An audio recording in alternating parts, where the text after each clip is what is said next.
अब हमने कहा कि संप्रेक्षण, संप्रेक्षण क्या है? शिक्षा की रीढ़ की हड्डी है, बिना संप्रेक्षण के अधिगम और अगर हम कहें शिक्षण नहीं हो सकता। क्या आप बता सकती हैं कि इसमें ऐसा क्यों लिखा है कि संप्रेक्षण के अधिगम और शिक्षण नहीं हो सकता है? क्यों नहीं हो सकता है? इसकी ऐसी क्या जरूरत है भैया? जैसे हमने कहा कि संप्रेक्षण के बिना शिक्षण कार्य नहीं हो सकता, या कहें जो संप्रेक्षण को रीढ़ की हड्डी कहा गया है, तो इसको इसलिए किस लिए कहा गया है रीढ़ की हड्डी? ऐसी क्या है भैया इसमें जो इसको रीढ़ की हड्डी के तौर पे संबोधित किया सर गया? क्योंकि सर जब और मतलब संप्रेषण जैसे जब तक आप दोनों दोनों होने चाहिए ना, प्रेषक भी होना चाहिए और सुनने वाला भी होना चाहिए, बोलने वाला भी होना चाहिए। दोनों में से अगर एक नहीं होगा तो वो संप्रेषण कंप्लीट नहीं हो पाएगा ना। हम कहते हैं ना, जैसे शिक्षा के तीन महत्वपूर्ण घटक कौन से होते हैं, बता सकते हैं? शिक्षण के तीन महत्वपूर्ण घटकों को कौन से घटक होते हैं? सर शिक्षक और पाठ्यक्रम। हैं? शिक्षक और पाठ्यक्रम। हाँ। Hello hello sir. हाँ, बोलिए। हेलो हाँ बेटा, हेलो सर, खुश प्रणाम। रहिए। चलिए बताऊं, जैसे शिक्षक होता है, पाठ्यक्रम होता है, और क्या होगा? तीसरा क्या होगा? और छात्र। छात्र। छात्र सर। ठीक है। जब ये तीन होंगे तब जाके क्या होगा? शिक्षण का एक जो सर्कल होता है वो कहीं ना कहीं कंप्लीट होगा। होगा नहीं होगा? जी सर। अगर इनमें जी से सर। किसी एक को हटा दो, मान लीजिए हमने कहा पाठ्यक्रम हटा दिया, शिक्षक है, छात्र है, क्या शिक्षण कार्य संभव हो पाएगा? नहीं सर। क्यों नहीं हो पाएगा? सर जब तक हमारे पास कुछ टॉपिक ही नहीं रहेगा तो हम मतलब बच्चों को पढ़ाएंगे क्या। बिल्कुल ठीक है। कुछ ना कुछ टॉपिक तो होना चाहिए ना हमारे पास। आपने कहा कि हमारे पास कुछ ना कुछ टॉपिक होना चाहिए बच्चों को पढ़ाने के लिए। ठीक है, बिल्कुल सही है। अब यहाँ पर उसी प्रकार से संप्रेक्षण भी क्या कह रहा है? ये कह रहा है कि संप्रेक्षण शिक्षा की रीढ़ की हड्डी है और बिना संप्रेक्षण के अधिगम और शिक्षण नहीं हो सकता है। तो याद रखिएगा, संप्रेक्षण कितने शब्दों से मिलकर बना है? क्वेश्चन पूछा जाता है तो संप्रेक्षण दो शब्दों से मिलकर बना है, सम धम प्रेषण। देखिए, अब अर्थात अगर हम इसको देखें तो समान रूप से, सम का मतलब होता है क्या? इक्वलिटी की बात करते हैं, सम्मान की बात करते हैं, एक समान रूप से भेजा जा गया। ठीक है, एक समान रूप से भेजा गया मतलब क्या होगा? जब मान लीजिए शिक्षक आगे से कक्षा कक्षा में पढ़ा रहा है, जो वो चीजें बोल रहा है, क्या किसी प्रत्येक व्यक्ति के क्या लिए अलग अलग बोलेगा वो? ये एक ही बार सभी बच्चों के लिए वो बोलता है? बताओ। सर एक जैसा ही बोलता तो है। उसको क्या कहेंगे हम? समान रूप से सबके भेजा लिए गया। एक क्या जैसा। भेजा गया? जो वो चीजों को उच्चारित कर रहा है, जो कुछ चीज कर रहा है। संप्रेषण को अंग्रेजी में क्या कहेंगे हम? कम्युनिकेशन बोलेंगे। इसको कहते हैं, तो याद देखिए कम्युनिकेशन की जब हम बात करते हैं शब्द की उत्पत्ति, देखिए ये वाले जो शब्द हैं, दो यहाँ पर दो दो तीन जो क्वेश्चन बने हैं यहाँ पर, देखिए कि संप्रेषण कितने शब्दों से मिलकर बना है, तो वहाँ पर आपको पता होना दो शब्दों से। अब यहाँ पर पूछा जाएगा संप्रेषण किन दो शब्दों से मिलकर बना है, आपको वहाँ पर पता होगा कि सम धन प्रेषण। ठीक है। अब उसका अर्थ है समान रूप से भेजा गया। अब संप्रेषण को इंग्लिश में क्या कहा जाता है? वहाँ कम्युनिकेशन, तो कम्युनिकेशन को हिंदी में क्या कहा जाता है? संप्रेषण कहा जाता है। तो इस शब्द की जो उत्पत्ति है किस शब्द से हुई है, बताइए? लैटिन भाषा। लैटिन भाषा के किससे हुई है? कम्युनिस्ट शब्द शब्द से। कम्युनिस्ट। याद रखिएगा, आपको ये पूछा जा सकता है कि किस भाषा से इसकी उत्पत्ति हुई है, तो आपने कहा भैया लैटिन भाषा से है। अब ये पूछा जाता है कि लैटिन भाषा की किस शब्द से उत्पत्ति हुई है। याद रखिएगा कि किस शब्द से उत्पत्ति हुई है, आपको बताया कम्युनिस्ट भाषा शब्द से इसकी हाँ कम्युनिस्ट। मानी जाती है। अब इसका अर्थ क्या होता है? इसका अर्थ जो होगा सामान्य बनाना, तो समझ में आ रहा है? टू मेक कॉमन, या अथवा या हम कहें संप्रेषण का अर्थ क्या हो? परस्पर सूचनाओं तथा विचारों का आदान प्रदान। देखिए हम क्या करते हैं संप्रेषण का, बेसिकली अगर हम देखें तो एक दूसरे के बीच जो वार्तालाप होती है, जो हम एक दूसरे से जो बातें कर रहे हैं, तो कहीं ना कहीं जो आप मेरे से बोल रहे हो तो मुझ तक वो पहुंच जानी चाहिए, और जो मैं आप तक बोल रहा हूँ आप तक पहुंच जानी। यहाँ पर कह रहे हैं संप्रेषण की अवधारणा क्या होती है। आपको याद रखिएगा, संप्रेषण की जब हम अवधारणा की बात करते हैं तो समाज, मनुष्य क्या है, एक समाजी प्राणी है, आप सभी को पता है। वो समाज में रहता है, समाज में रहकर ही अपने जीवन को निर्वाह करता है और समाज में ही वो क्या करता है, विलीन हो जाता है अंततः। तो समाज ही एक प्राणी है, वह समाज में रहता है और समाज में ही रहकर अपने विचारों का क्या करता है, आदान करता है।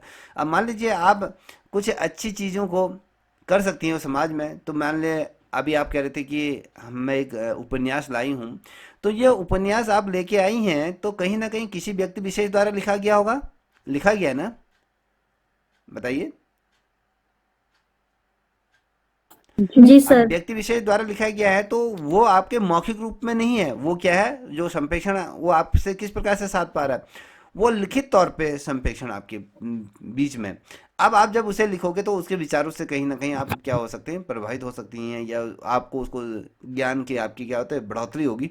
और दूसरा क्या होता है, ऑडियो के माध्यम से होता है, वीडियो के माध्यम से होता है, प्रत्यक्ष होता है, अप्रत्यक्ष तौर पे होता है। तो ये क्या होता है, अब जब आप जो संप्रेषण आपके बीच मध्य हो रहा है वो अप्रत्यक्ष, प्रत्यक्ष तौर पे नहीं हो रहा है क्योंकि आप किताब के माध्यम से पढ़ी, कहीं पर ही बैठे हैं। प्रत्यक्ष तौर पे कब होगा, अब मान लीजिए हम अभी हम पढ़ रहे हैं तो हम लोगों के बीच का जो संवाद हो रहा है वो प्रत्यक्ष है या अप्रत्यक्ष है,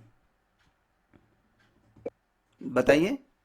प्रत्यक्ष है। प्रत्यक्ष है ना, क्योंकि प्रत्यक्ष। मैं कहीं ना कहीं आपको देख पा रहा हूँ और आप मुझे देख पा रही हैं, कहीं ना कहीं आपकी बातें, हम आपस में हमारी जो बातें हो रही, कहीं ना कहीं उन विचारों का आदान प्रदान हो रहा है।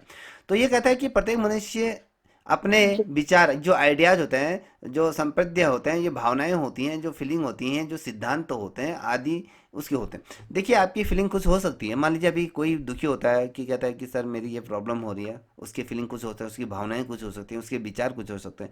मुझे लगता है कि कोई, मैं कहता हूँ कि हमें क्या करना चाहिए, कोई अपनी आइडिया दे, कोई अपने विचार दीजिए, तो किसी के अच्छे लगते हैं, तो ये तमाम चीज़ें क्या हो, मनुष्य के इर्द गिर्द, उसके जीवन पर्यंत क्या होते हैं, उसके इर्द गिर्द वो घूमते रहते हैं। ये तमाम चीज़ें होती हैं जिनका क्या होता है, वह दूसरे व्यक्तियों के पास क्या करता है, आदान प्रदान या विनिमय ये करता है। तो चेंज होता है, एक्सचेंज करते हैं हम, ठीक है। तो आदान प्रदान हम क्या करते हैं कि यार कभी होता है ना ऐसा कि यार तुम्हारे पास ये किताब है तो अपनी किताब मुझे दे सकती है 2 दिन के लिए पढ़ने के लिए, वो कहेगा क्या, तो आप मुझे अपनी दे सकते। तो क्या होता है, कहीं ना कहीं हमारी विचार भी होते हैं, कभी हमारे जो लिखित तौर पे जो संप्रेषण होते हैं, जो चीज़ें होती हैं, हम उनका क्या करते हैं, जैसे हम नोट से आदान प्रदान करते हैं, तो ये भी कहीं ना कहीं इसी प्रतिक्रिया का, संप्रेषण की प्रतिक्रिया का क्या है, ये अभिन्न अंग है।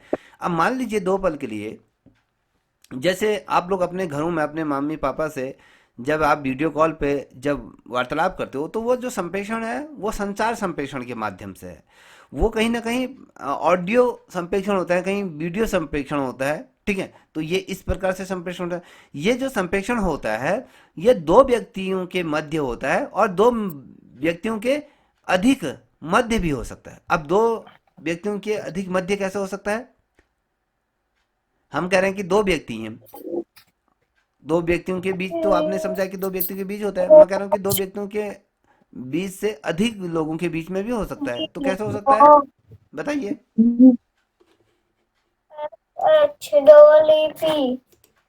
बताइए। सर दो से अधिक, जैसे आप हमें पढ़ा रहे हैं तो हमें जुड़ रखे ना इस उसमें क्लास में, हम्म। ग्रुप में तो जुड़े दो हुए हैं जैसे। से संप्रेषण हो रहा है। हाँ। और आप कुछ तो उसमें जवाब भी हमारे अलग अलग हो सकते हैं। तो हमारे यहाँ विद्या जी अपना माइक बंद कर दीजिए बेटा। बातचीत, बोलिए। हाँ सर, कभी जैसे 2 लोग आपस में बात कर रहे हैं, या कभी कोई टीचर एक ही स्टूडेंट को पढ़ाता है, तो उसमें भी केवल 1 2 लोग हो गए ना संप्रेषण के लिए। हम्म। अब क्या होता है, आपने सही कहा, जैसे हम अभी पढ़ रहे हैं, हम लोगों के बीच जो संप्रेषण होता है वो 2 से अधिक व्यक्तियों के मध्य हो रहा है। ये व्यक्तियों के बीच का एक एक घटक होता है, हो रहा है, नहीं हो रहा है। जी जी। तो इतना समझ गए गीता जी आप। जी। अब ये कहता है, देखिए ये कहता है कि प्रत्येक व्यक्ति अपने विचार, संपद्य भावनाएं एवं सिद्धांत होते हैं। जैसे अभी प्रिया जी का कहना है, जिन्हें वह समाज में रहकर वह अन्य व्यक्तियों के साथ विनिमय करता है, या कहें उसके साथ शेयरिंग करता है, या उसको विचार आदान प्रदान करता है। क्योंकि क्या होता है कि मानव का जो स्वभाव है वो क्या होता है, एक दूसरे के विचार को जानना चाहता है। अब कभी आपके हृदय मन में ये होता होगा, जैसे आप शादीशुदा है तो आप ये सोचते होंगे यार कि आज मेरे पति मेरे बारे में क्या सोच रहे होंगे। आज कभी वो सोचते होंगे यार आज बड़े अच्छी तरीके से खाना खाना अच्छी तरह से परोस रही है, कोई ना कोई तो कारण होगा, वो कहीं ना कहीं वो समझने की कोशिश करेंगे। तो क्या होता है, एक दूसरे की भावनाओं को कहीं ना कहीं हम समझने की कोशिश करते हैं, वो चाहे विचारों के माध्यम से हो, या संप्रेषण के माध्यम से हो, या हम अन्य कोई भी अलग माध्यम हो सकते हैं, तो उन माध्यमों से हम कहीं ना कहीं उनको समझने की कोशिश करें।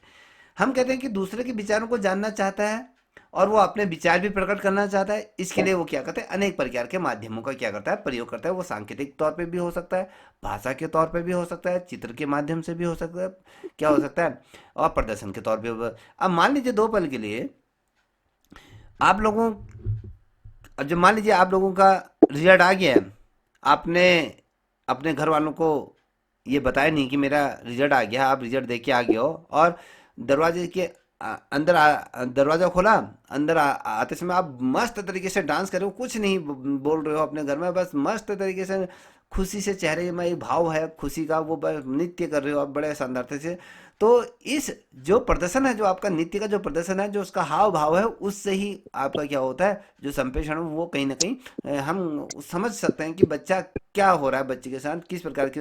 हम कहेंगे आप बच्चा बहुत कुछ ना कोई अच्छी तो बात है, अगर कोई मुंह लटका के लार के है तो वो भाव हमें पता चल जाते हैं, होता है नहीं। अब मान लीजिए 2 पल के लिए, जी जी सर। अब भाषा के माध्यम से जैसे हम आप कहोगे पम्मी मेरा तो सिलेक्शन हो गया है लेक्चरर में, आप गले हले लगोगे, एक दूसरे को बधाई दोगे, तो ये संप्रेषण है। अब आप क्या करोगे, आपका अगर कॉल लेटर आ गया है तो आप बिना बोले ही आप डांस करते करते, अगर किसी भी चला आपने ऐसे करके दिखाते लाए, तो उससे भी हम वो दिखा सकते हैं, चित्रों के माध्यम से हमें समझा सकते हैं, प्रदर्शन हो सकता है। तो अलग अलग क्या होता है, माध्यम होते हैं जिससे कि हम क्या करते हैं, संप्रेषण का कार्य हम कर सकते हैं, जो हम कहीं ना कहीं कम्युनिकेशन जो हमारे बीच होता है, मनुष्य के बीच में होता है, तो उसकी अब मुख्य रूप से अगर हम देखें, मुख्य रूप से क्या होता है, विचारों का आदान प्रदान की प्रतिक्रिया संप्रेषण कहलाती है। अगर हम इसे एक छोटी सी परिभाषा में समझें, तो संप्रेषण किसे कहते हैं, तो संप्रेषण क्या होता है, एक दूसरे के जो बीच जो वार्तालाप हो रही हैं, जो आदान प्रदान हो रही हैं, तो हम उनको क्या कर सकते हैं, संप्रेषण के तौर पर हम इसका माइक खुला बंद कर दीजिए, ठीक है। अब ये विचार की अगर हम बात करें, ये विचारों का क्या होता है, जब आदान प्रदान होता है तो जो प्रतिक्रिया होती है तो नई नहीं होती है। देखिए कभी भी क्या होता है, जब विचार आदान प्रदान होते हैं, जब हम आपस में बात करते हैं, तो उसमें कहीं हमें नई चीज़ें देखने को नहीं मिलती हैं। कभी कभी ये होता है कि हमें कहीं कहीं कुछ चीज़ें ऐसी होती हैं कि हमें नई भी देखने को मिल जाती हैं, कहीं पर नहीं भी देखने को मिलती हैं। तो ये तमाम चीज़ें हम इस चीज़ को समझते हैं। तो ये क्या कहता है, यह विचारों के आदान प्रदान की प्रतिक्रिया नई नहीं है, क्योंकि आप ये बताइए कि इससे पहले भी तो आप अपने विचारों का आदान प्रदान करते होंगे, जब आप शिक्षा ग्रहण कर रहे हो तभी क्या आपके विचारों का आदान प्रदान हुआ, क्या उससे पहले आपके विचारों का आदान प्रदान हुआ नहीं या नहीं हुआ।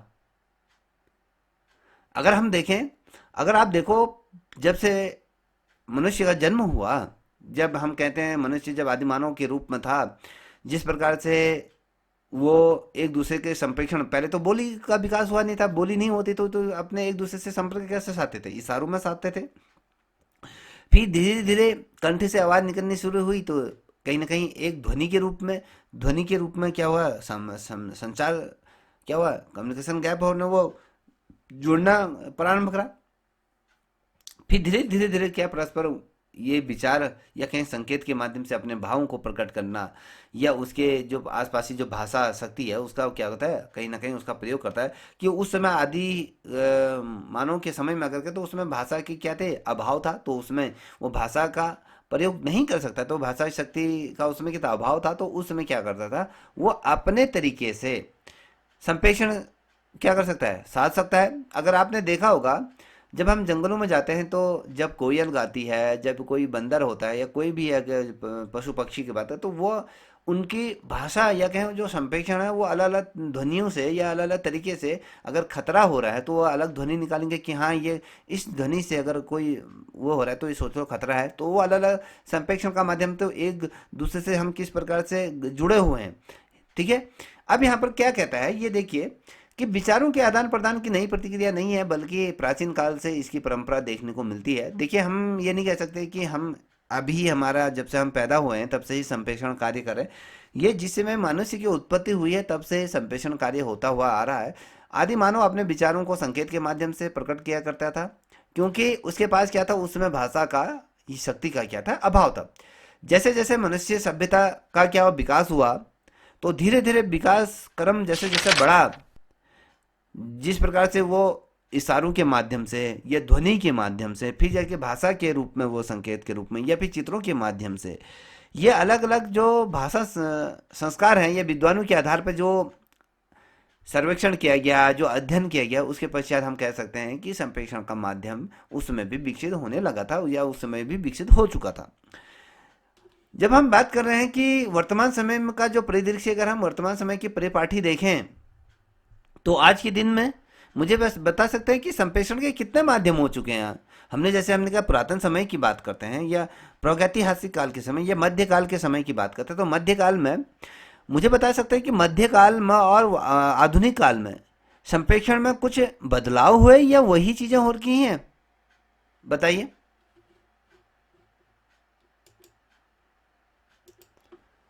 चलिए हिमा जी, आप बताइए। सर नहीं, बदलाव हुए हैं सर। जैसे कि उसको उच्चारित करते रहिए। सर जैसे कि आपने कहा, जो पहले के लोग जैसे सर संदेश भेजते थे, आज के जमाने में संप्रेषण के अनेक साधनों, जैसे हम टेलीफोन से संप्रेषण बातचीत कर सकते हैं, वो भी एक संप्रेषण का ही उसमें आता है सर। पहले सीमित था, अब अनेक प्रकार हो गए, जैसे मोबाइल फोन, सोशल मीडिया, ये सब संप्रेषण के उसमें आते हैं सर। बिल्कुल सही कहा। तो आज की परिदृश्य को देखें, और हम भविष्य की, अगर हम भविष्य की भी कल्पना करें, या फिर हम अपने जीवन में पीछे जाएं, पीछे इतिहास की तरफ जाएं, तो हमें कहीं ना कहीं डिफरेंट हमें देखने को मिलता है, भिन्नताएं देखने को मिलती हैं। पहले कुछ और था, आज कुछ और है, आने वाला जो समय है कुछ और होगा। ठीक है।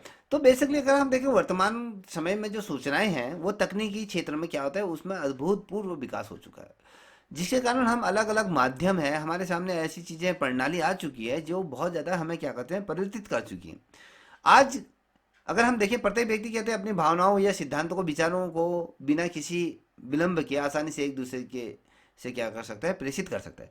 पहले से क्या होता था, संप्रेषण का माध्यम होता है कि हमारा बेटा फौज में गया है, कि वो वहाँ से चिट्ठी आ रही है, चिट्ठी आने में बहुत, अगर आज मेरे दिल में ये भाव आ रहे हैं, मेरी माँ के प्रति मेरे भाव आ रहे हैं, या मेरी पत्नी की मेरे प्रति मेरे भाव आ रखे हैं, आज मेरा मन कर रहा है कि मैं अपनी पत्नी से बहुत अच्छी बातें करूं, आज मैंने लेटर लिखी, तो वो लेटर पहुंचते पहुंचते 1 हफ्ता लग गया या 1 महीना लग गया।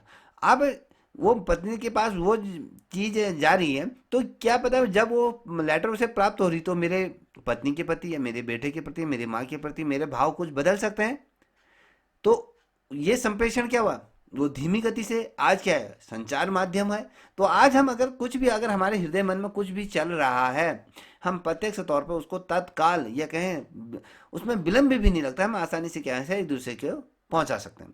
आज जो वर्तमान में अगर हम देखें, जो सूचना संचार या तकनीकी संचार की अगर हम बात करते हैं, आप कोई पंजाब में बैठा है, कोई देहरादून में बैठा है, कोई कहीं बैठा है, तो आज हम क्या करें, संचार क्या है, एक दूरी को कहीं ना कहीं सीमित कर दिया, कहीं ना कहीं हम एक जगह पे बैठ कर क्या कहते हैं, एक दूसरे के विचारों को, या कहें एक दूसरे से हम वार्तालाप कर लेते हैं। तो ये क्या है, संप्रेषण के माध्यम है। तो कहीं ना कहीं अभूतपूर्व उसमें प्रणाली में क्या परिवर्तन हो गए हैं। आज प्रत्येक व्यक्ति क्या कर सकता है, मेरी जो भावनाएं हैं, जो मेरे सिद्धांत हैं, जो मेरे विचार हैं, वो किसी भी क्षण बिना उसमें तनिक भी देरी ना करते हुए मैं उसको आसानी से क्या कर सकता हूँ, एक दूसरे से प्रेषित कर सकता हूँ। अगर मुझे लगता है यहाँ पर हेमा जी सही तरीके से नहीं पढ़ रही हैं, तो मैं हेमा जी से तुरंत करूँगा, मैडम हट जाइए, या मैं उसको लेफ्ट कर दूंगा। ठीक है। तो ये क्या है, तत्काल ये चीज़ है। अब कक्ष में हम पढ़ा रहे हैं, देखिए अंतर कितना, कक्ष में अगर मैं कहूँ कि आपको अगर मुझे आप सही तरीके से अध्ययन नहीं कर रही है, क्लास में अगर व्यवधान उत्पन्न करे, तो मुझे आपको कक्षा बाहर निकाल के तो मुझे बोलना पड़ेगा। चलिए क्लास से बाहर जाइए, आपको 2 बार 3 बार कहना पड़ेगा क्लास से बाहर निकलिए, आप क्लास से बाहर जाने के लिए टाइम। अगर यहाँ पर संचार के माध्यम की अगर बात करूँ, मुझे लगता है कि आप नहीं पढ़े तो मुझे तुरंत ही मैं आपको लेफ्ट कर दूंगा, जिसमें आपको क्षणिक टाइम भी नहीं लगेगा। देख लो कितना परिवर्तन हुआ ना। अब देखिए इसमें कहता है कि भैया हमने कहा कि अलम विलंब के आसानी से ही क्या होता है, दूसरे को प्रेषित करे। अब विश्व में जिस प्रकार से संचार क्रांति ने संप्रेषण के महत्व को क्या था, आवश्यकताओं में वृद्धि कर दी गई है। तो कहीं ना कहीं हमने देखा कि जैसे जैसे टेक्नोलॉजी बढ़ेगी तो हमारा संचार संप्रेषण क्या होता है, उतना ज़्यादा प्रबल होता जाएगा, उतनी ज़्यादा उसमें आधुनिकता आएगी। संप्रेषण की जो अवधारणा है केवल समाज या मनुष्य समाज में ही नहीं है, बल्कि क्या है, जितने भी समस्त जो प्राणी जगत है उसमें समान रूप से ये व्याप्त है। हमने आपसे कहा कि अगर आप देखोगे जितने भी ह्यूमन बीइंग है, जितने भी जिसमें प्राण है, वो कहीं ना कहीं किसी न किसी माध्यम से अपने उस जिन चीज़ों को समझते हैं उनसे संप्रेषण करते नहीं करते। अगर हमें किसी, मान लीजिए हमें हिंदी आती है, हमें फ्रेंच नहीं आती, इंग्लिश नहीं आती, जब इंग्लिश वाले जो एक दूसरे से संप्रेषण करें तो हमें तो पता है ना कि वो अपनी भाषा में संप्रेषण वो चीज़ें एक दूसरे से साझा कर रहे हैं, तो हम हिंदी में साझा कर रहे हैं। तो कहने का मतलब है जितना भी समस्त जो प्राणी जगत है उसमें समान रूप से ये संप्रेषण क्या है, विराजमान है। अगर हम ये देखें, बिना संप्रेषण से मनुष्य जीवन की भी आप कल्पना नहीं कर सकती हैं। इस चीज़ को नोट कर लीजिए। अगर आप जब किसी 2 व्यक्ति के बीच अगर संप्रेषण नहीं होगा, मान लीजिए कभी होता है ना पति पत्नी के बीच जब लड़ाई झगड़ा होता है तो संप्रेषण नहीं होता है तो वो लंबे समय के लिए बाधित हो जाता है, ये कहें वो चीज़ें सही तरीके से काम नहीं कर पाती। मान लीजिए आप दोनों गुस्सा होकर बैठ जाइए, वो अपने तरीके से चलेगा, कहीं ना कहीं एक सूनापन या कहें कुछ चीज़ की कमियां हमें महसूस होती हैं कि ये चीज़ हमारी ज़िंदगी में कमी उन चीज़ों की हो रही है। हमें फीलिंग होगी कि वो चीज़ें हमें बोलना चाह रहे हैं मगर हम नहीं बोल पा रहे, हम क्या है, हम संप्रेषण से कट चुके हैं। तो कहीं ना कहीं अच्छी भी होती हैं, बुरी भी होती हैं। अब ये कह रहा है कि इसके माध्यम से हम क्या करते हैं, अलग अलग होते हैं। और व्यक्ति क्या होता है, एक व्यक्ति अपनी भावनाओं को विचारों के माध्यम से प्रकट करता है, वहीं पक्षी क्या करता है, संकेतों के माध्यम से करते हैं और अपनी चाहने की भाषा को प्रस्तुत करते हैं। या इस प्रकार का संप्रेषण क्या था व्यक्तियों और प्राणी जगत में भी होता है। अब मान लीजिए मैंने आपसे ये कहा कि हिरणों का झुंड है और उन्होंने शेर को देखा, उनको लगता है कि ये खतरे की घंटी है, तो वो कुछ एक ध्वनि निकालेंगे, वो खतरे की ध्वनि होंगी, तो जिससे कि तत्काल जितना भी वो झुंड है वो तुरंत ही क्या होगा, तत्काल उस स्थान से अपने दूसरे स्थान में क्या होगा, वो गंतव्य स्थान से दूसरे स्थान के लिए वो क्या करेगा, वो जाना शुरू कर देगा। क्योंकि संप्रेषण किससे हुआ, किसी न किसी संकेत के माध्यम से हुआ। अब हम देखिए संप्रेषण क्या होता है। जैसे मान लीजिए आप अभी रात में थोड़ा बाहर टहलिए, जो पहाड़ी क्षेत्र में रह रहे हैं, अगर कहीं से भी बाघ की आवाज़ या कि कुत्ता भी भौंक दे तो तुम क्या होगा, एक जो संप्रेषण जो डर है, वो डर का भाव तुम्हारे अंदर आ जाएगा। तो कहने का मतलब है कि व्यक्ति क्या करता है, अपने विचारों की या भावनाओं से क्या करता है, उस चीज़ को स्पर्श करता है। तो हमने बता दिया कि अलग अलग तरीके से समस्त जीव जगत में अपनी क्या होती है, ये संप्रेषण का क्या होता है, तरीका होता है। अब यहाँ पर देखिए संप्रेषण का अर्थ होता है, मीनिंग ऑफ कम्युनिकेशन की अगर हम बात करते हैं, हमने सर्वप्रथम आपसे मैंने ये कहा कि संप्रेषण क्या होता है, शिक्षा की रीढ़ की हड्डी होती है, हमने ये आपको पता है। बिना संप्रेषण के अधिगम या फिर कहें यह शिक्षण नहीं हो सकता, शिक्षण कार्य से संपादित नहीं हो सकता। हमने पूर्व में भी ये कहा कि ये 2 शब्दों से मिलकर का समधन प्रेषण, जिसे समान रूप से हम भेज सकते हैं। और साथ ही हमने ये भी कहा कि संप्रेषण को अंग्रेजी में कम्युनिकेशन के तौर पर हम एक दूसरे से किस प्रकार से हम जुड़ सकते हैं, हमने इस चीज़ पे भी हमने चर्चा करी। और इसको किस शब्द से लिया गया है, कौन सी भाषा से लिया गया है, मुझे बता सकते हैं गीता जी कि जो संप्रेषण है वो किस भाषा से लिया गया है, शब्द है, बताइए। ये लैटिन भाषा के कम्युनिस शब्द से, लैटिन भाषा के। बिल्कुल ठीक है, ठीक है, तो ये शब्दों से लिया गया है। अब यहाँ पर देखिए कि हमने कहा कि कम्युनिकेशन शब्द से लिया गया है, इसकी उत्पत्ति क्या है, लैटिन भाषा से कम्युनिकेशन से लिया गया है। ये शब्द से माना जाता है जिसका अर्थ होता है सामान्य बनाना।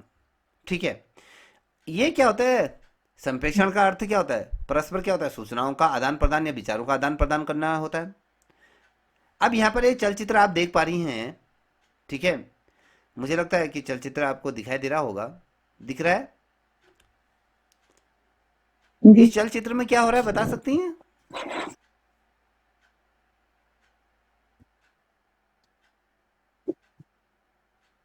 ये चलचित्र किस लिए है? ये क्या दर्शा रहा है? जिसे आता हो बताओ। ये सर ये इसे देख के तो मतलब ये ऐसा लग रहा है कि जैसे पहले संप्रेषण में कैसे कैसे अंतर आया है, हम्म। कितना बदलाव हुआ है, वो दिख रहा है इसमें। तो कहीं ना कहीं संप्रेषण के हमें अलग अलग क्या वो दिख रहे हैं, डिफरेंट वो दिखाई दे रहे हैं, स्टेप दिखाई दे रहे हैं कि कोई पत्र के माध्यम से, या पहले किस प्रकार से होता था फिर किस प्रकार से हुआ, ये कहीं ना कहीं एक संप्रेषण का एक सर्कल को दिखा रहा है, ठीक है? तत्काल किस प्रकार से एक दूसरे के बीच हमें वार्तालाप कर सकता है, कोई कंप्यूटर के माध्यम से कर रहा है, कोई चैट कर रहा है, कोई अब लेटर के माध्यम से, तो हम इस तरीके से इसको समझ सकते हैं। तो यह देखिएगा, अब यहाँ पर देखिए संप्रेषण को संकुचित अर्थ अगर हम देखें तो इसका संकुचित अर्थ क्या हो सकता है? तो संप्रेषण के अगर हम संकुचित अर्थ को देखें तो दो या दो से अधिक व्यक्तियों के बीच विचारों में या कहें जो संदेश होते हैं या सूचनाओं का आदान प्रदान करते हैं। अब क्वेश्चन कभी कभी आपसे पूछा जा सकता है, जब ठीक है तो पूछा जाता है तो संप्रेषण का संकुचित अर्थ क्या होता है? तो संकुचित अर्थ का क्या होगा? दो व्यक्तियों के बीच अपने विचारों का आदान प्रदान या फिर जो संदेश हैं या फिर सूचनाओं का आदान प्रदान करना होता है, चाहे वो इन सूचनाओं को समझे या ना समझे, विश्वास करे या ना करे। आज वर्तमान समय में इस अर्थ को कोई स्वीकार नहीं करता। देखिए, अब मान लीजिए मैंने क्या डिलीवर आपको किया, आप समझो ना समझो मुझे कोई फर्क नहीं पड़ता।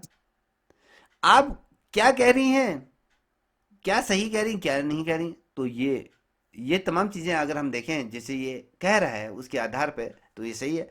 तो सूचनाओं को जब हम प्रेषित करते हैं, जैसे आपने मुझे कोई मेल भेजी, जैसे आजकल आपने देखा होगा कि फर्जी चीज़ें, आज बहुत चीज़ें चल रही हैं, क्या वो जो सूचनाएं हमारे पास प्रत्यक्ष तौर पे जो व्हाट्सएप के माध्यम से आ रहे हैं, क्या अथेंटिक है या नहीं है?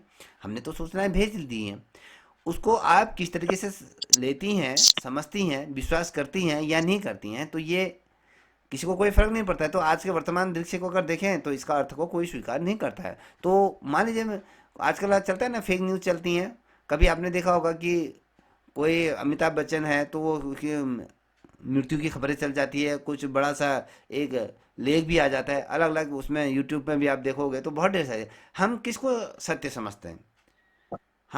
हम जब किसी जो हमारे सामने प्रत्यक्ष तौर पे जो चीज़ घट रही है तो हम उस पर जो कोई ऐसे स्रोतों के हम विश्वास करते हैं जो क्या होते हैं अथेंटिक होती हैं, हम उन पर विश्वास करते हैं। तो आज की तिथि में यही चीज़ है जो संप्रेषण को संकुचित अर्थ के तौर पे। आज संप्रेषण का अगर हम व्यापक अर्थ की बात करें तो याद रखो जितना जो हम पढ़ रहे हैं वो बहुत ही ज़्यादा विस्तार लेके चले। संप्रेषण के जो व्यापक अर्थ को अगर हम देखें तो ये दो से दो अधिक व्यक्तियों के बीच भी होता है। मान लीजिए कोई आपके और मेरे बीच फोन में वार्तालाप हुई, हम दोनों के बीच दो व्यक्तियों के मध्य हुई, और मान लीजिए प्रधानमंत्री मोदी जी किसी रैली को संबोधित कर रहे हैं, तो ये जो संप्रेषण हो रहा है वो एक व्यक्ति से अनेक हजारों व्यक्ति के बीच क्या होता है, वो संप्रेषण का कार्य हो रहा है। हो रहा है नहीं हो रहा है? बताइए। जब रैली में जी। एक व्यक्ति विशेष द्वारा जी। बोला जाता है तो अनेक व्यक्तियों के बीच वो पहुंचती है। तो अपनी बात को हमने कहा कि मेरी जो विचार है, जो मेरी भावनाएं हैं, जो मेरे हृदय मन में जो चल रहा है, तो वो चीजें मैं क्या करता है जनता के समक्ष रखते हैं। तो वो मोदी जी के हृदय कंठ में जो भी चीजें चल रही हैं वो क्या करता है संप्रेषण के माध्यम से ही, तो वो चाहे वो वीडियो जारी करे या किसी मंच से जाके उन चीज़ों को बोले या फिर न्यूज़पेपरों के माध्यम से लिखित तौर पर, मौखिक तौर पर, या कहें चलचित्रों के माध्यम से, अलग अलग माध्यमों से क्या होती है संप्रेषण कार्य को संपादित किया जा सकता है। और इन तथ्यों को हम समझा जा सकता है, या विश्वास को भी हम समझ सकते हैं। तो संप्रेषण इस प्रकार भी समझाया जा सकता है जो मैंने आपको बताया। अब इसमें देखिए संप्रेषण को थोड़ा सा इस प्रकार से अगर हम शिक्षा के तौर पर देखें कि शिक्षक अपने प्रधानाचार्य से अथवा छात्रों से कुछ कहते हैं, या छात्र उनको कुछ बताते हैं, या प्रधानाचार्य बुलाकर उनको कुछ आदेश देते हैं, या प्रशंसा या आलोचना करते हैं, तो ये क्या कहलाया गया? ये क्या कहलाया गया? ये तमाम चीजें जो परिदृश्य चला, ये परिदृश्य में क्या चीजें हुई? कॉमन क्या चीजें हुई? एक कॉमन चीज हुई, क्या हुई बता सकते हैं? संप्रेषण हुआ आपस में। आपस में, चाहे वो प्रधानाध्यापक और शिक्षक के मध्य हुआ, या फिर शिक्षक और छात्रों के मध्य हुआ, या फिर प्रधानाध्यापक और छात्रों के बीच हुआ, या कोई आदेश जारी करा, या फिर प्रधानाध्यापक द्वारा बुलाकर उनको आदेश दिया, या प्रशंसा की या आलोचना की। तो अगर हम प्रशंसा भी करें या आलोचना भी करें तो वो क्या संप्रेषण ही तो हो रहा है। हम क्या करें कि हम दो व्यक्तियों के बीच किस प्रकार से अपने बातों का आदान प्रदान हो रहा है, चाहे वो नकारात्मक हो सकती हैं, सकारात्मक हो सकती है ना। अगर नकारात्मक भी हो रही हैं तो वो भी क्या होगा? संप्रेषण के ही अंतर्गत आएगा। अब यहाँ पर देख पा रहे होंगे, तो ये कहता है कि इसका तात्पर्य है कि संप्रेषण की प्रतिक्रिया चल रही है। छात्र आपस में एक दूसरे का हाथ पकड़कर कानों को क्या करे? फुसफुसाते हैं, या फिर या किसी भी ये जो क्रिया है तो वो क्या है? संप्रेषण।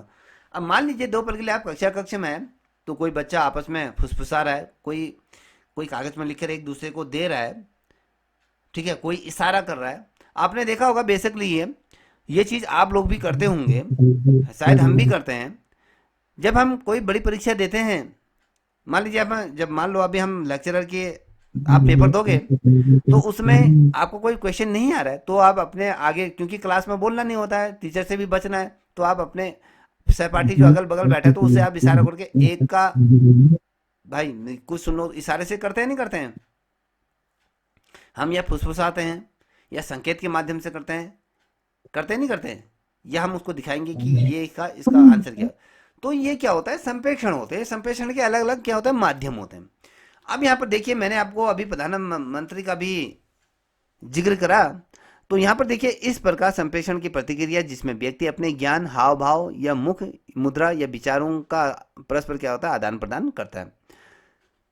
इस प्रकार से प्राप्त विचारों अथवा संदेशों को वे समान तथा सही अर्थों को समझने और साथ ही प्रेषण में उपयोग करते हैं।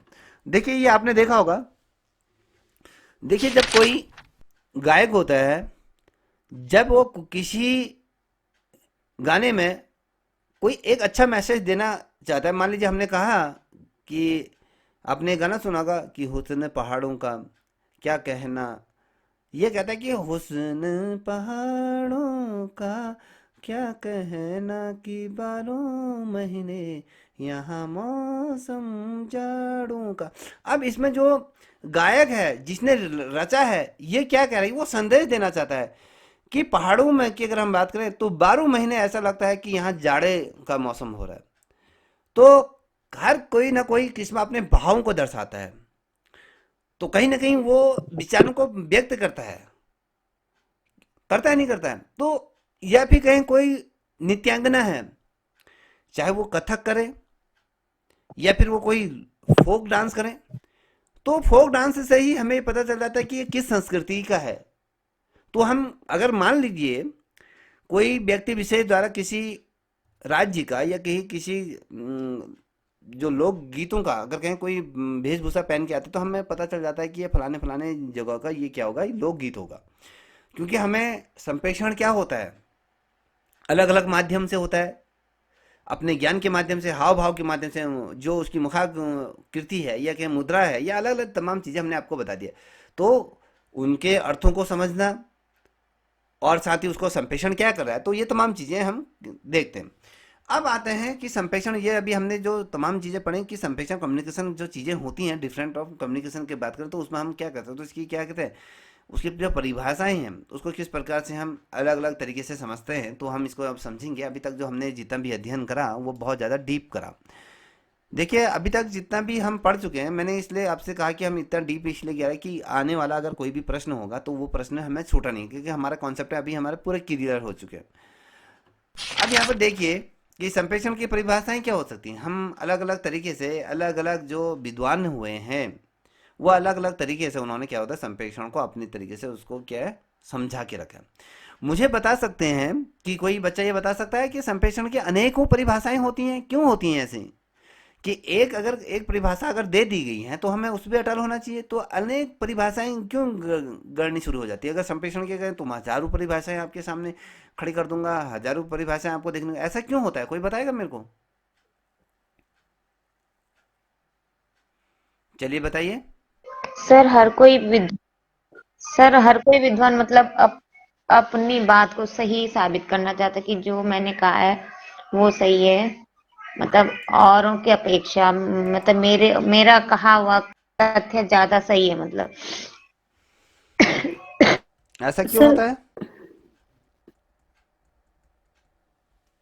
सर जैसे संप्रेषण अलग अलग प्रकार के होते हैं, हम्म वैसे भी उसी उसके अनुसार परिभाषाएं भी अलग अलग प्रकार की बन जाती हैं। वो तो ठीक है। हमने कहा, मैं ये जानना चाह रहा हूँ, ठीक है आपका कहना सत्य है, मैं उस पर किसी भी प्रकार का वो नहीं कह रहा हूँ। मैं ये जानना चाह रहा हूँ कि जब एक व्यक्ति विशेष द्वारा या दो व्यक्ति विशेष द्वारा कोई संप्रेषण की परिभाषा अगर गढ़ दी गई है तो हमें उसको ही फॉलो करना चाहिए, हमें उसे ही सत्य मानना चाहिए। अगर अन्य परिभाषाओं की उत्पत्ति क्यों होनी शुरू हो जाती है? जैसे अभी जिस बच्ची ने भी ये कहा। सर क्योंकि हाँ बोलिए। सबके विचार अलग अलग होते हैं। बिल्कुल सही। सर क्योंकि हर व्यक्ति के विचार अलग अलग प्रकार के होते हैं, हम्म वो अपने भावनाओं को अलग अलग प्रकार से व्यक्त करता है। ठीक। प्रकाश जी आप बताओ।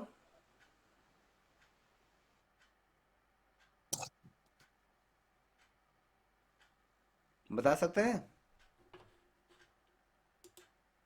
सर की हम्म। सर संप्रेषण मौखिक भी हो सकता है, मौन भी हो सकता है, और संप्रेषण की अनेक परिभाषाएं हो सकती हैं। संप्रेषण हम मैसेज से भी कर सकते हैं, ऑनलाइन भी कर सकते हैं, आमने सामने भी कर सकते हैं। ठीक है। ये जोशी जी आवाज आ रही है तो बोलिए, अन्यथा लेफ्ट हो जाइए। बताइए।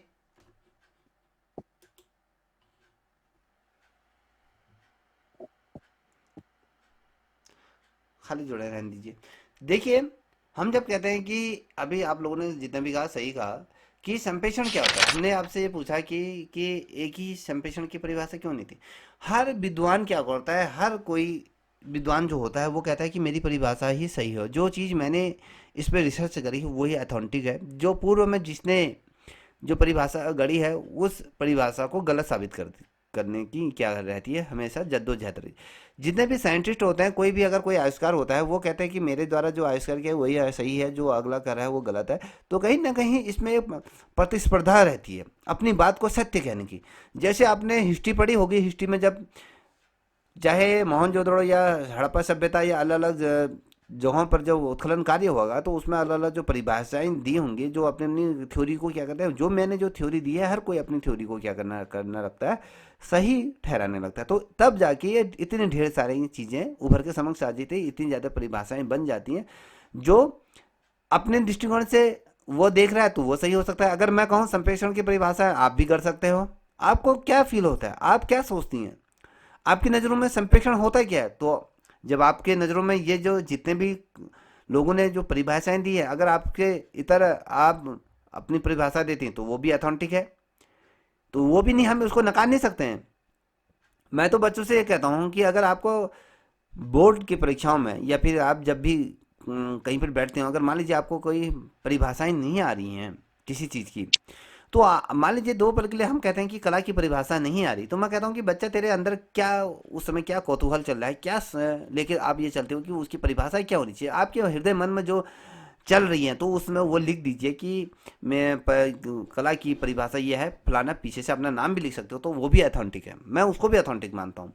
क्योंकि वो व्यक्ति विशेष द्वारा वो उस बच्चे की भाव है कि वो उस अर्थ को किस प्रकार से समझ रहा है। बेसिकली अगर किसी व्यक्ति विशेष की परिभाषाओं के बारे में जिक्र दिया जाता है कि फलाना फलाना ये परिभाषा किससे संबंधित है, तो तब उसमें उस व्यक्ति द्वारा जो दी गई जो परिभाषा है तो उस व्यक्ति का नाम लिख दिया जाना चाहिए, तो वो सही होना। अगर अपना लिखते हो तो वो गलत है। तो यहीं पर ही आप देख लो, पाल लिंगन्स करके है, तो इनके आधार पर अगर हम देखें तो यहाँ पर देखो, इस प्रकार के संचार संप्रेषण एक ऐसी प्रतिक्रिया है जब दो या दो से अधिक लोगों के मध्य क्या होता है, संपादन होती हैं, जिसके माध्यम से क्या होता है, विचार हो गए, तर्क होती हैं, आवश्यकताओं या आदर्शों का क्या होता है, आदान प्रदान। हम तर्क भी कर सकते हैं, हमारे जो विचार हैं उनको किस प्रकार से हम प्रस्तुत करें वो समझ। ये पाल लिंगन्स करके है के अनुसार अगर देखें, संचार या संप्रेषण वह प्रतिक्रिया है जिसके द्वारा दो या दो से अधिक लोग ये विचार या तथ्य या आवश्यकताओं या प्रभाव आदि इस प्रकार से विनिमय करते हैं कि संचार प्राप्त करने वाला व्यक्ति संदेश के अर्थ में उद्देश्य तथा उसका क्या करता है, उपयोग को भली भांति समझ सकते। अब मान लीजिए 2 पल के लिए आपने देखा होगा कि ये पूरा लिख के आ गया, तो वहां पर 4 अलग अलग राइटर के जो विद्वानों के नाम दिए जाएंगे, ये संप्रेषण को किसके द्वारा परिभाषित किए, ये जो विचार है ये कथन किसके द्वारा कहा गया है, तो आपको पता होना चाहिए पाल द्वारा कहा गया है। तो अगर ये इनके द्वारा कहा तो आपको ये समझना होगा कि ये तमाम भी इतना याद होना चाहिए कि ये तमाम भी पूछी जा सकती हैं। अब यहाँ पर अलग अलग देख पा रहे होगे, E.G. मेयर, ये इसके शब्दों में अगर देखें, संप्रेषण के तात्पर्य एक व्यक्ति के विचार और संपत्तियों से दूसरे व्यक्तियों को परिचित कराना। अब देखिए उस ऊपर जो संप्रेषण की जो परिभाषा दी गई थी और मेयर के द्वारा जो संप्रेषण की जो परिभाषा दी गई कि उसमें कहीं ना कहीं डिफरेंट आपको देखने को मिल रहा, नहीं मिल रहा है, हाँ या ना? जी। तो अगर मैं कहा पाल लिंगन्स के आधार पर कुछ और था, मेयर के आधार पर प्रतिक्रिया को कुछ और, संप्रेषण को कुछ, वो कहते हैं कि संप्रेषण का तात्पर्य क्या था, एक व्यक्ति के विचार, वो कहता है कि पर्टिकुलरली एक व्यक्ति के विचारों के बारे में बात कर, समझ में आ रहा है कि वो दूसरे व्यक्तियों को क्या कर सकता है, वो अपने विचारों से, एक व्यक्ति विशेष के विचारों से वो दूसरे व्यक्तियों को क्या कर सकता है, परिचित कराने में कहीं ना कहीं सक्षम हो जाए। या फिर हम कहें दूसरे, आप देख पा रहे होंगे कि ये कहता है कि डॉक्टर कुलश्रेष्ठ के अनुसार अगर हम देखते हैं, कभी क्वेश्चन पूछा जाता है कि संप्रेषण एक गत्यात्मक उद्देश्य ध्रुवी प्रतिक्रिया है जिसमें सूचनाओं तथा उसके विचारों का क्या होता है, संप्रेषण एवं ग्रहण करना, सीखना, लिखना, मौखिक और संकेतों के माध्यम से होता है। ये किसका कथन है, ये किसके द्वारा कहा गया है? तो आपका माइंड इतना ज़्यादा साफ होना चाहिए कि अगर एग्जाम में ये चीज़ आ गई हैं तो आपको, इसलिए मैं कहता हूँ कि विस्तार से पढ़ो, कि अगर ये क्वेश्चन आ भी जाता है, जैसे आप नेट की तैयारी कर रहे हो तो निश्चित रूप में नेट में ये क्वेश्चन पूछे जाते हैं, चाहे आप यूसेट की तैयारी करो या फिर आप टीटी का पेपर दो, तो उन जगहों में ये सारे रूप में पूछे जाते हैं। जैसे आप लेक्चरर की तैयारी करो तो वहाँ पर भी ये चीज़ें पूछे जाए, क्वेश्चन पूछा जाएगा किसके द्वारा कहा गया, तो आपको पता ना डॉक्टर कुलश्रेष्ठ के अनुसार ये चीज़ें कही गई हैं, ठीक है। अब मान लीजिए 2 पल के लिए अगर इसमें लिखित तौर पे जिस प्रकार से होता है, कभी क्वेश्चन पूछा जाता है कि डॉक्टर कुलश्रेष्ठ के अनुसार जो परिभाषा संप्रेषण में दी है उसको लिखिए, तो अगर आपने नहीं लिख पाए, अपने मन से वो लिखी थी, तो वो भी गलत हो जाएगा। तो ये क्या होता है, संप्रेषण एक गत्यात्मक, एक व्यक्ति विशेष की बात कर रहा है, उसके उद्देश्यों के बारे में कहता है। अब 2 ध्रुवी पे मतलब 2 व्यक्तियों के प्रतिक्रियाओं के मध्य उन, अब इसने 2 ध्रुवी जोड़ दिया कि 2 ध्रुवों के मध्य में, चाहे वो उत्तर हो पूर्व हो, उनके बीच का संसार किस प्रकार से हो रहा है। अब ये इसमें क्या होता है, सूचनाओं का और विचारों का क्या होता है, संप्रेषण करना, कि मैंने जो चीजें आपको बोली, क्या जो सूचनाएं मेरे द्वारा आपको दी गई, जो मेरे विचार हैं, क्या आप उसको ग्रहण कर रहे हो या नहीं कर रहे हो, उनको सीख रहे हो, लिख रहे हो या नहीं लिख रहे हो, मौखिक है या सांकेतिक तौर पे है। अभी हम लोगों के बीच किस प्रकार का संप्रेषण है, संप्रेषण किस प्रकार, ग्रहण करना है या लिखित है या मौखिक है या सांकेतिक है, या किस रूप में है,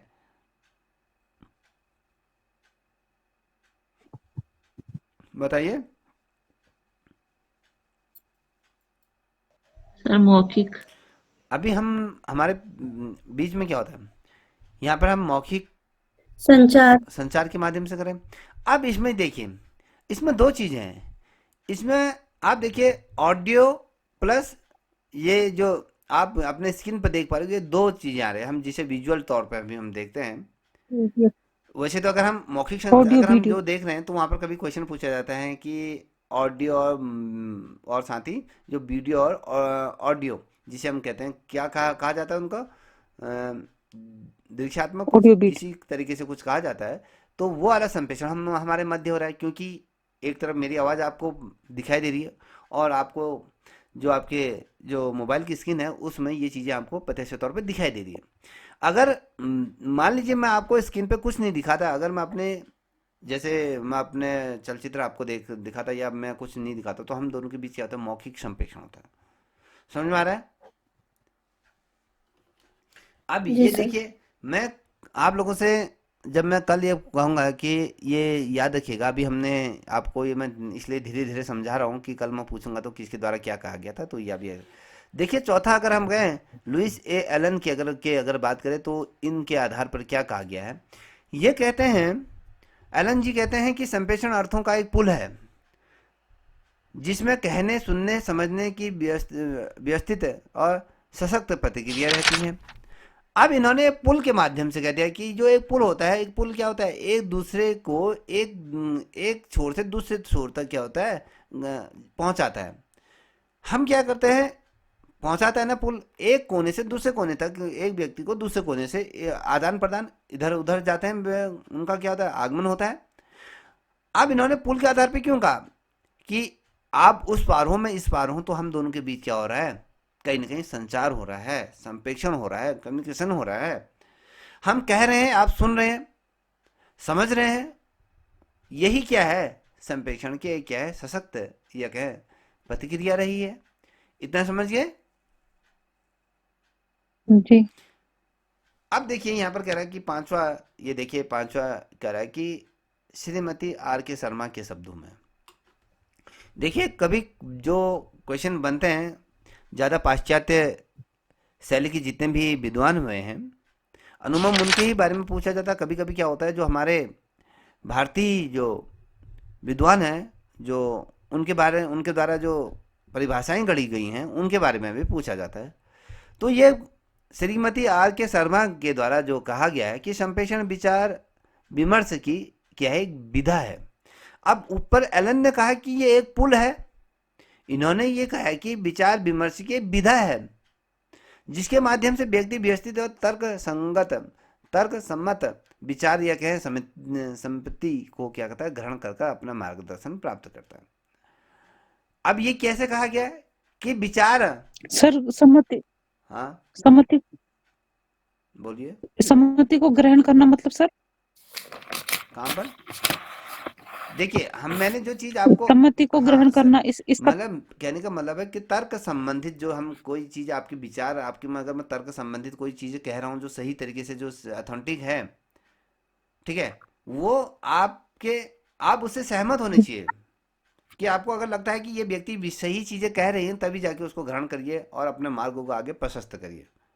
अगर आपको लगता है कि ये सारी चीजें बकलोल चीजें चल रही हैं, तो वो संपत्तिक तौर पे ग्रहण नहीं हो, वो उसको नहीं कह सकते हम, उसको तर्क संगत नहीं कहा जा सकता है। ठीक है,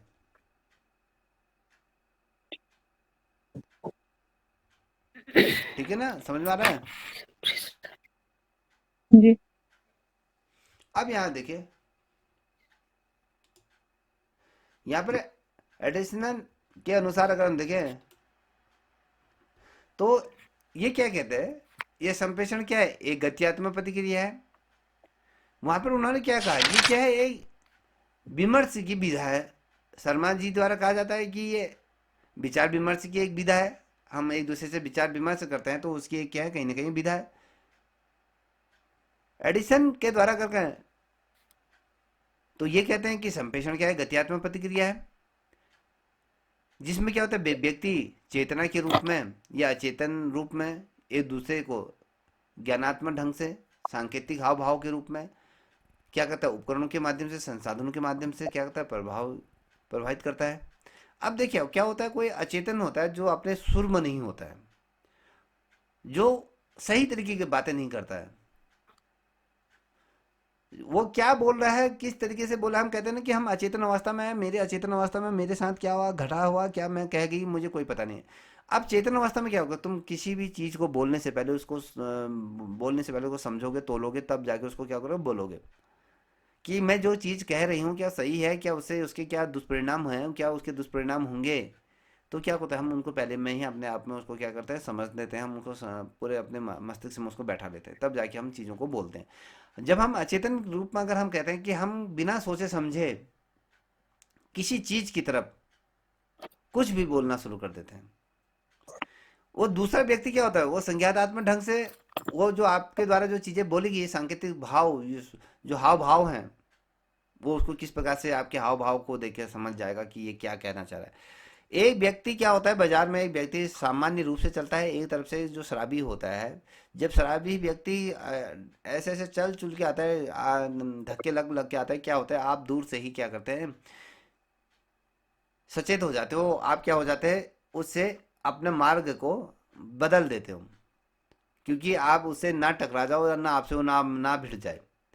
जब कहीं से कोई सामान्य व्यक्ति आ रहा है तो आप क्या होगा, आपका जो मार्ग है वो आप प्रशस्त जो कर रहे हो, तो उसमें आप क्या करते हैं, सामान्य रूप से आप आगे बढ़ोगे, वो आपसे आगे बढ़ के आप चलते रहोगे। जहाँ पर आपको लगता है कि कोई ऐसा व्यक्ति आ रहा है तो आप क्या करोगे, अपना मार्ग प्रशस्त या बदलोगे, या फिर कहीं पर आप स्थिर हो जाओगे, या अपने जगहों पर सुरक्षित जगहों पर चले जाओगे। इससे क्या होगा, कोई सही तरीके का व्यक्ति होता है, कोई गलत तरीके का व्यक्ति, तो ये कहने का मतलब है इसमें, जिसमें व्यक्ति चेतन मतलब जो सही अवस्था में, अर्थात जो अचेतन रूप में भी हो सकते हैं, अलग अलग तरीके से हम क्या होता है, संप्रेषण को कहीं ना कहीं हम समझते हैं। ये समझ में आ रहा है।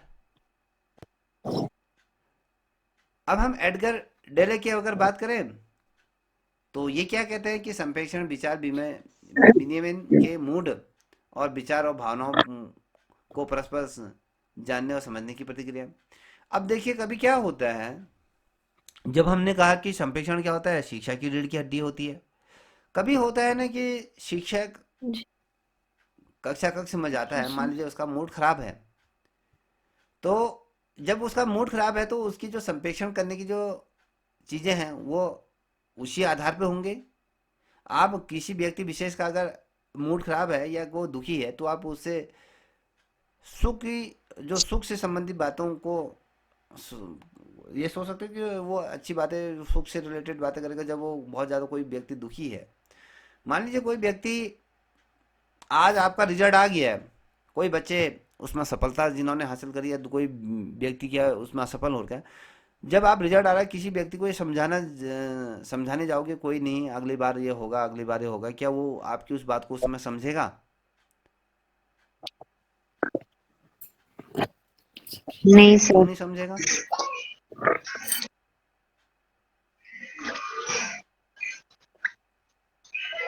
सर जब मेहनत तो दोनों में बराबर करी है ना, तो जब भले वो एक बार भारी मन से बोल भी देगा, बट लेकिन जो उसके आंतरिक मन में है वो तो ऐसा रहेगा ना कि मेरा भी हो जाता है, जिस प्रकार इसे खुशी हो रही उस प्रकार मुझे भी होती। अब जो एडगर डिले ने जो कहा गया तो वो इसी पर ही आधारित है बेटा, कि संप्रेषण जो विचार विनिमय की मूड पर, हमका व्यक्ति विशेष के क्या होता है, मूड पर, उसके हाव भाव पर वो क्या होता है, वो डिपेंड करता है। अब आपने सिलेक्शन पा लिया और मैं उसमें नहीं निकला, और आप मेरे को सांत्वना दे देने आ रहे हो, क्या हो गया, मैं आपकी उस समय क्या हो गया, मैं आपकी सांत्वनाओं की उस समय क्या हूँ, प्रतीक्षा कर रहा हूँ? नहीं, मैं उसमें बहुत ज़्यादा अस्वाद में हूँ।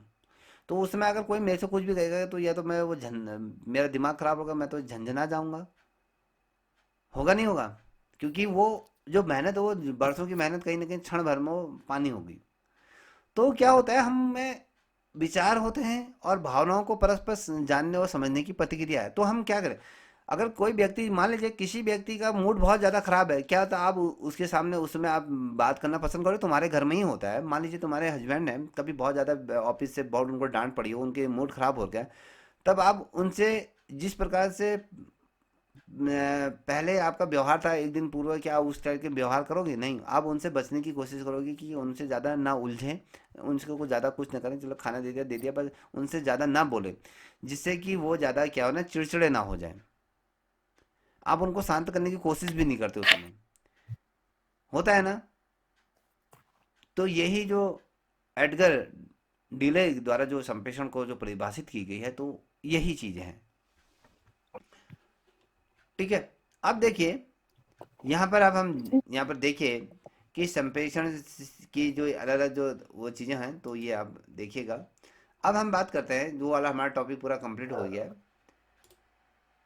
अब हम दूसरे टॉपिक में चल रहे हैं, उसी से आगे को बढ़ रहे हैं। तो कहता है कि संप्रेषण की प्रतिक्रिया, तत्व और संप्रेषण के माध्यम क्या होते हैं। अब हम यहाँ पर देख रहे हैं कि संप्रेषण की प्रतिक्रिया कैसे होती है, उसके प्रोसेस कैसा होता है, कम्युनिकेशन हम किस प्रकार से करते हैं।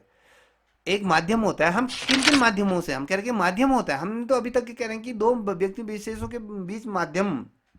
तो यार माध्यम कैसा होता है, किस प्रकार से होता है, हमें ये भी तो समझना है। हमने कहा कि मनुष्य क्या एक सामाजिक प्राणी है, हमें ये पता है। जितने भी ह्यूमन बीन है, जिनमें प्राण है, जो एक दूसरे से संप्रेषण कर सकते हैं, वो पूरे जीव जगत की अगर हम बात करें, वो क्या होता है, एक दूसरे से कहीं ना कहीं वार्तालाप करते हैं इस प्राणी जगत में। चाहे वो मौखिक हो, संप्रेषण हो, किसी भी ध्वनि के रूप में हो, हर व्यक्ति करता है। तो मनुष्य क्या है, ये भी एक सामाजिक प्राणी है जो समाज में रहकर अपने जीवन का क्या करता है, अपने जीवन को व्यतीत करता है। और साथ ही जब अपने जीवन को व्यतीत करता है तो अपने जीवन काल में वो पूरे जीवन काल, अगर कहें वो मृत्यु भी अगर उसे प्राप्त हो रही है, तो उस टाइम पर भी वो संप्रेषण करके जाता है। कहता है कि आओ रे बेटो, मेरे पास आओ, ये मैं जा रहा हूँ, तुम अपना ध्यान रखना, किसी लड़ना मत, झगड़ना मत। एक सीख दे जाता है। वो लास्ट में भी क्या करता है, एक मौखिक संप्रेषण कर जाता है। जब बच्चा इस धरातल में आता है तो उसकी पहली जो किरकारी होती है वो क्या होता है, एक ध्वनि के रूप में संप्रेषण करती है। तो वो अगर उसे भूख लगती है, आज हमें क्या है, मुझे मान लो मुझे भूख लगी, मैं अपने वाइफ संग जा तो थोड़ा खाना बना दे, थोड़ा भूख सी लग रही है। जो छोटी बच्ची है जो 4 दिन की पैदा हुई है, उसको भूख लग रही, तो वो संप्रेषण का माध्यम क्या होगा, उसका वो रोना। वो जोर जोर से रोएगी तो उसकी माँ को ये एहसास होगा कि बच्ची किसी न किसी चीज़ से परेशान है, या उसको कुछ ना कुछ तकलीफ है, उसने गीला कर दिया है, या उसको भूख लग गई है। तो वो संप्रेषण का माध्यम होता है। संप्रेषण की प्रतिक्रिया क्या है, एक पक्षी ना होकर ये 2 पक्षों में होता है, जिसे हम बहुपक्षी प्रतिक्रिया भी कहते हैं। अब यहाँ पर दिया जाएगा एक वचन, 2, जैसे हम कहते हैं एक वचन, बहुवचन। एक मतलब एक के व्यक्ति के बीच में, बहु मतलब बहुत से व्यक्तियों की, 2 के व्यक्तियों के मध्य की बात है। तो 2 पक्षों की, यह कहें बहुपक्षीय प्रतिक्रिया है, जिसमें एक पक्ष अपने विचारों को तथा भावों को दूसरे पक्ष को आदान प्रदान करता है। अतः संप्रेषण की प्रतिक्रिया समाज से हटकर पूरी नहीं हो सकती है। क्या आप समाज में रहकर ये सोच सकते हो कि मैं संप्रेषण कर लूंगा या कर लूंगी? हो सकता है? बताइए।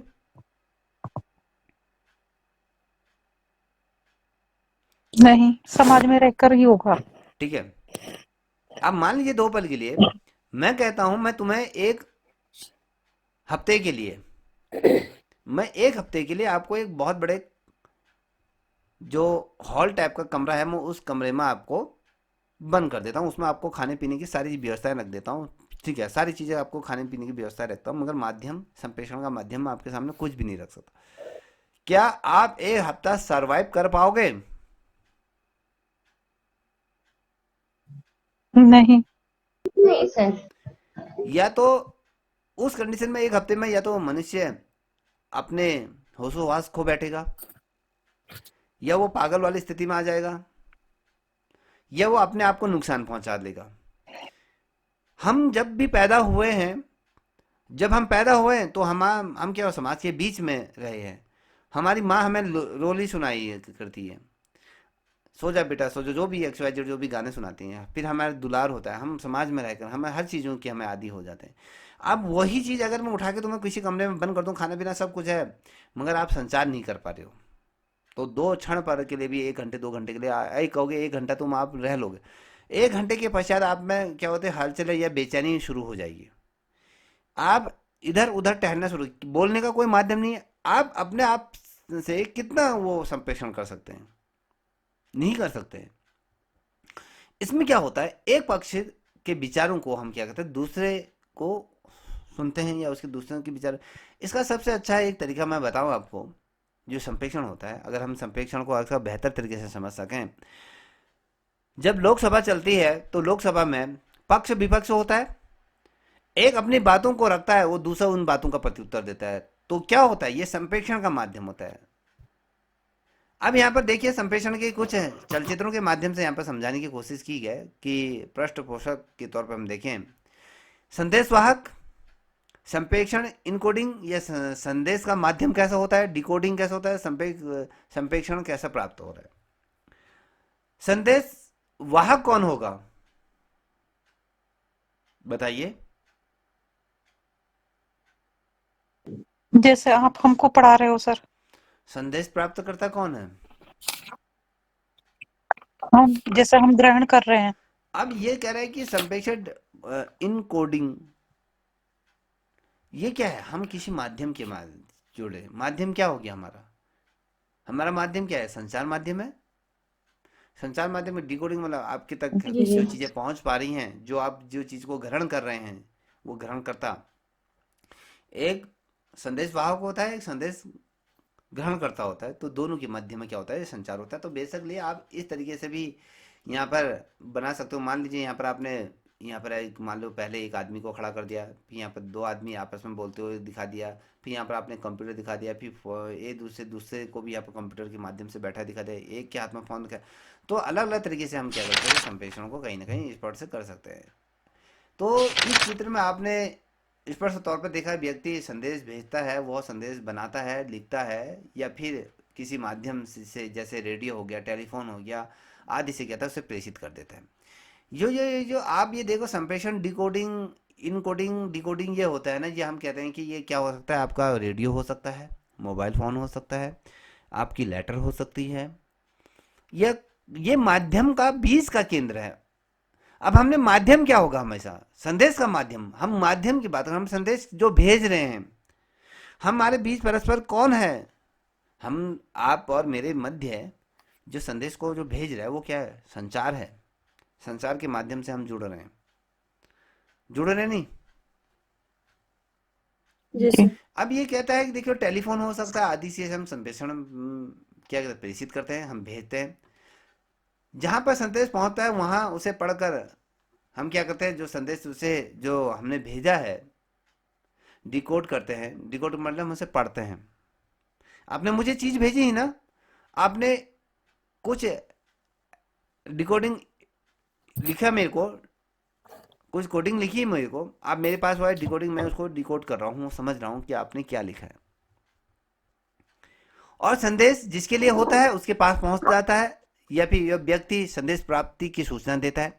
अब मेरे को आपने कहते हो कि सर कि ये चीज़ हुई, आपने मुझे कुछ भेजा, तो मुझे लगता है कि आपको मुझे पति उत्तर देना है। मैंने कहा थम, मैं थम का साइन भेजा, तो मुझे आपको क्या लगा कि सर तक वो पहुंच गया, सर इसको समझ गए मैं कहना क्या चाह रहा हूँ। होता है नहीं?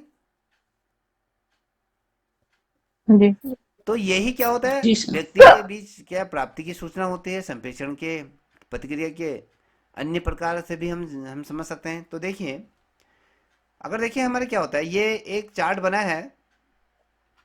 इस चार्ट के माध्यम से देखिए कि ये कहता है कि संप्रेषण की प्रतिक्रिया तत्व एवं संप्रेषण के माध्यम क्या हो सकता है। हम पहले सबसे पहले ये देखिए कि संदेश वाहक या कहें जो शिक्षक है, जिसे सेंडर हम कहते हैं, हम कौन भेज रहा है? समझ में आ रहा है?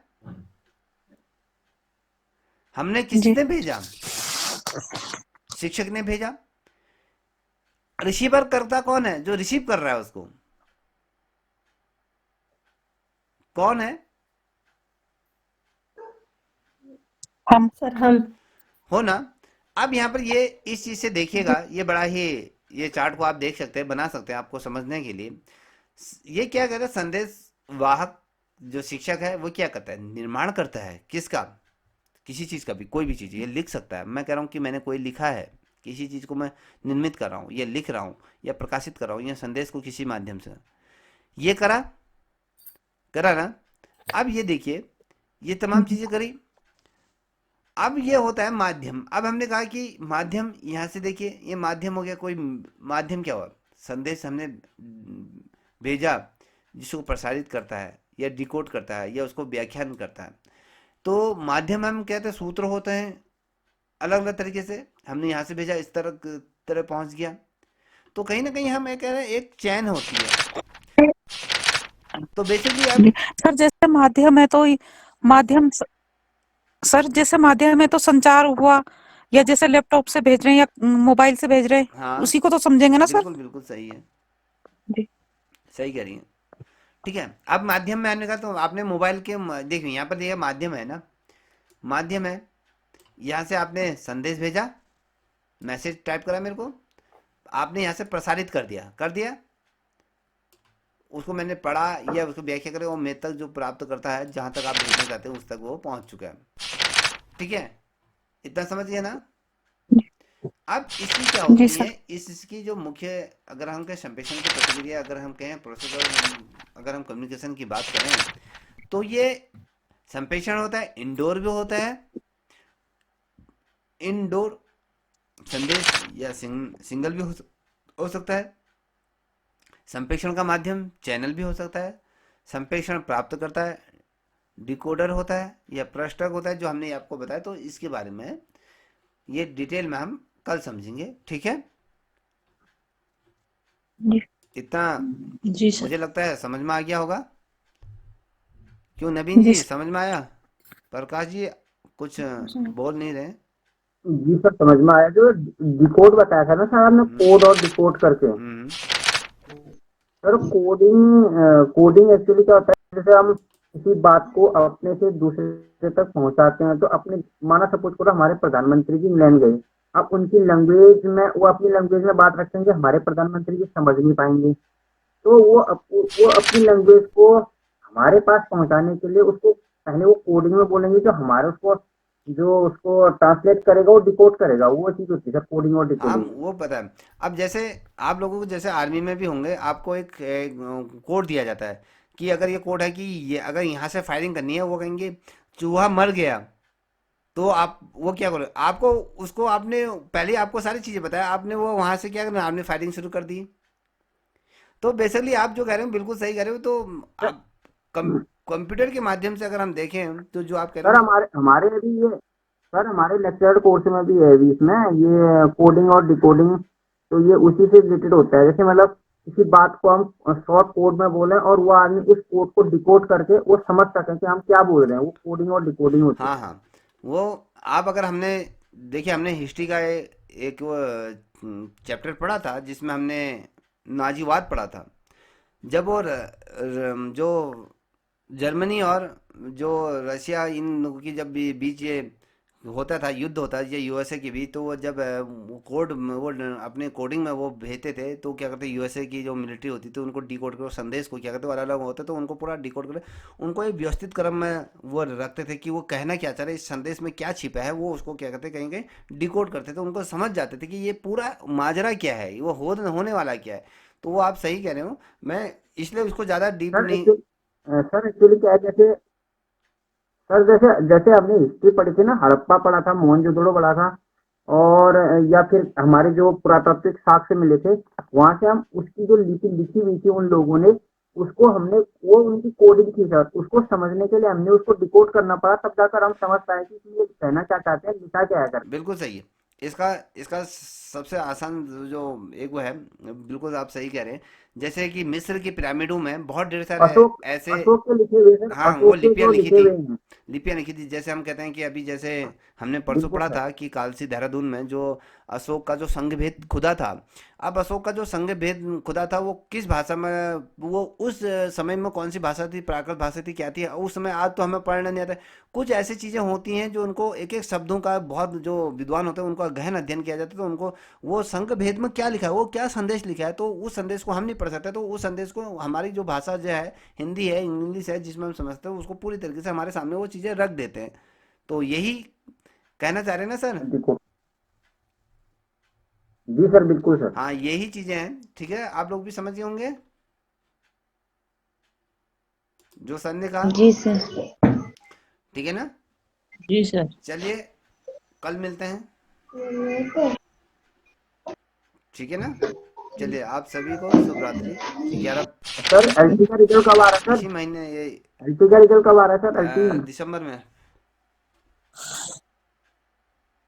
नहीं, अभी शिक्षा मंत्री का बीच में बयान आया था सर, हफ्ते भर में हम नहीं नहीं, निकाल वो देंगे दिसंबर में, करके सर, उस पर क्या दिसंबर कहोगे से आप? पहले नहीं आएगा। ओके, वो तो देता रहता है। बीच में आपने भी सुना था शिक्षा मंत्री का बयान बीच हाँ में आया मैंने था। सुना था, वो तो कहते रहते हैं, मंच से बोलते